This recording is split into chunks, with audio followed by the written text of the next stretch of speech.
Olá, eu sou o professor Lucas Pereira, seja muito bem-vindo de volta ao meu canal para a gente juntos aí termos aí esse aprendizado do PET volume 4, começando aí hoje pela semana 1. Dois avisos bem rápidos, né? Para os professores que já acompanharam os demais vídeos, já sabem, né? Tem material gratuito lá no WhatsApp, veja na descrição do vídeo aí como entrar. E para você estudante, agora nós temos uma novidade, é para você registrar sua presença, né? Deixa o seu comentário aí para que eu possa te conhecer e para que o seu professor possa aí também saber que você está acompanhando os vídeos que ele indica, né? Então registre aí a sua participação. Manual do comentário. Comente seu nome, o nome do seu professor e a sua cidade. Por exemplo, eu sou o Joãozinho, aluno do prof. Lucas Pereira, de Salinas, Minas Gerais. Bom, vamos lá então para essa primeira semana de estudos, onde o tema é dados em tabelas, né? Isso daí está diretamente ligado à estatística, que é uma área da matemática que permite recolher dados sobre uma população de forma organizada, onde a gente pode analisar e tirar conclusões. Bom, as tabelas são quadros que resumem conjuntos de informações. O conjunto de informações obtidas de um determinado fato é chamado de variável estatística. E aí essas variáveis estatísticas podem ser divididas, né, de acordo com o nosso esquema aqui.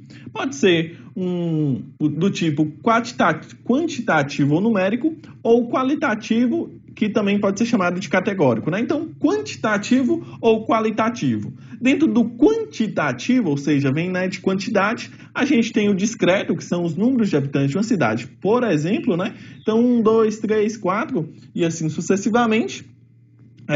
E aí dentro do quantitativo também a gente tem o contínuo, que é a altura dos habitantes de uma cidade, por exemplo, né? Então tem o discreto, que vai ali naquela ordem dos números inteiros, e tem o contínuo, que seria ali os números decimais. Temos agora dentro do tipo qualitativo, pode ser nominal ou ordinal. O nominal estabelece relações de igualdade ou diferença. Por exemplo, variável sexo, masculino ou feminino. Já o ordinal estabelece relações de ordem. Exemplo, variável nível econômico, baixo, médio, alto.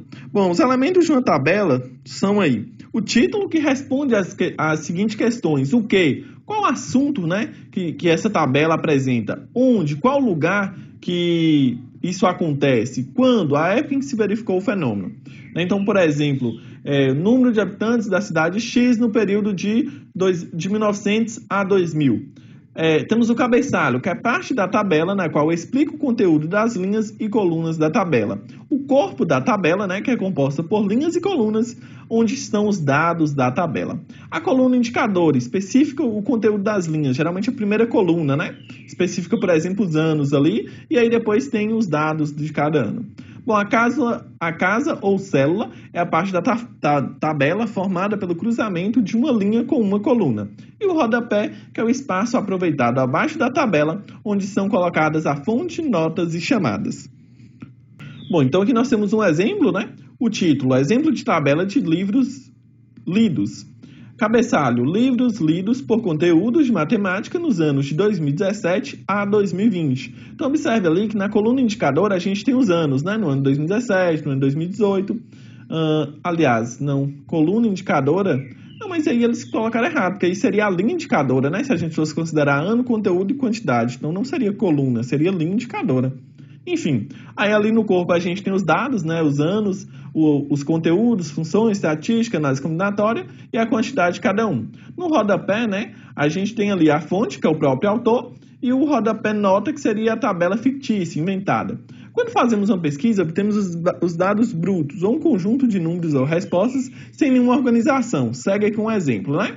Por exemplo, vamos supor que foi realizada uma pesquisa no interior de Minas Gerais, na cidade de Santa Cruz de Minas, para sabermos a quantidade de filhos por residência. Então, observe que ao longo da pesquisa, né, perguntou para 25 pessoas e foi colocando os dados aí, preenchendo a tabela de forma não aleatória, mas sequencial, de acordo com as pesquisas, né? Então, olha só, seria tipo assim, aqui está o primeiro entrevistado, aqui está o segundo, aqui o terceiro, quarto, quinto, e assim sucessivamente. Aí, o que a gente faz depois disso? Organiza os dados em ordem crescente, né? Então, olha aí, preencheu-se aqui 1, depois, né, passou-se para 2 e, por fim, ali 3 e 4. Bom, e aí depois a gente tem como organizar ainda melhor essa tabela, né? Com os dados organizados, faremos uma tabela. Então, olha só, tem o título, Deixa eu destacar aqui, título, filhos por residência. Depois tem ali o que a gente chama, vamos conferir aqui, ó, de cabeçalho. Então, cabeçalho, o número de filhos por residência na cidade de Santa Cruz de Minas. Depois a gente tem aquela coluna indicadora, os dados e, por fim, o rodapé. Bom, então a gente tem número de filhos e quantidade de casas. Um filho, 11 casas. 2 filhos em 10 casas. 3 filhos em 3 casas. E 4 filhos em apenas uma casa, né? Agora a gente vai ver outro exemplo. Supor que foi realizada uma pesquisa no interior de Minas, dessa vez na cidade de Serra da Saudade, para sabermos a altura das pessoas. A amostra também é de 25 habitantes, como a seguir. Então, olha só, mais uma vez foi colocado aqui da forma que foi perguntado, né? Então, foi perguntando e foi preenchendo por segundo, terceiro, quarto, quinto entrevistado. Bom, depois a gente organiza isso daí em ordem decrescente. Então, veja que o menor valor é 1,60 m, o maior valor é 1,73 m, né? O termo do meio aqui é 1,67 m, apenas a título de curiosidade.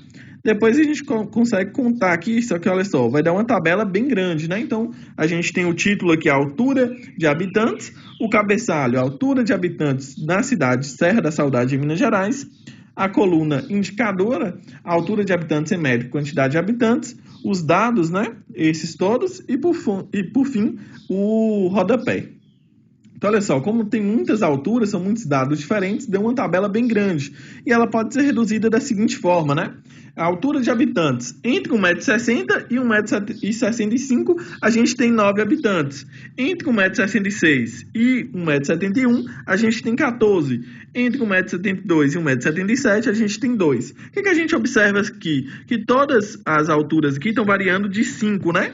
De 72 e 75, de 66 e 71. Então, é importante manter esse padrão, né? A gente precisa manter esse padrão igual em todas as linhas, né? Então, é importante observar esse fator. Bom, pessoal, essa foi a nossa explicação, então. Você que está no primeiro ano, né? Falta ainda um cadinho aí para chegar até o Enem. Já pode fazer, talvez, algum vestibular seriado. E continuar aproveitando aqui o canal do Prof. Lucas Pereira. Um forte abraço, continue conosco e até o próximo vídeo.